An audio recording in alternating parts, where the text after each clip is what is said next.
歡迎我哋隔離一位好朋友就係梅艷芳小姐。你好，誒，今晚咧梅艷芳做我哋此路此樣模仿嘅嘉賓喎。係啊。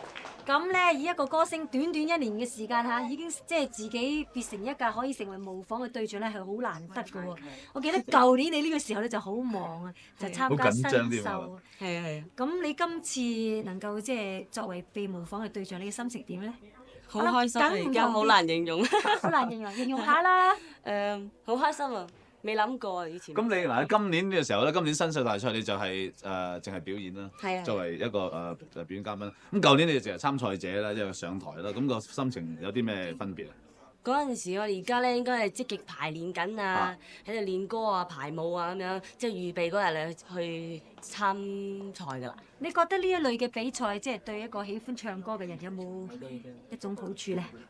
其實呢個係一個好嘅開始嚟講，我覺得嚇。其實佢有冇唱得好唔好都可以試下，都知道自己唱成點樣咯。攞啲經驗啦，攞經驗。同埋覺得你喺1年之間你自己當然啦，我哋知道你喺唱歌方面嘅發展係非常之有成就啦。咁你自己覺得自己有冇變過？自己嘅性格啊，或者係佢生活嗰方面有冇變？有型好多啊，外形嚟講。外形啊睇得到啦，我知道佢跳舞又好叻㗎。唔係我自己性格就冇乜點改，係即係有少少忙啲咯，比較忙啲。比較忙啲。嚇，除呢啲之外都冇乜改變到。我諗你會覺得時間過得好快，因為你不停咁做嘢咧。好快啊！眨下眼1年，我老咗1歲啊我。不如咁啦，你唔好客氣啦，唔係攞水，根本上經驗咧就即係豐富咗1年，應該咁樣講。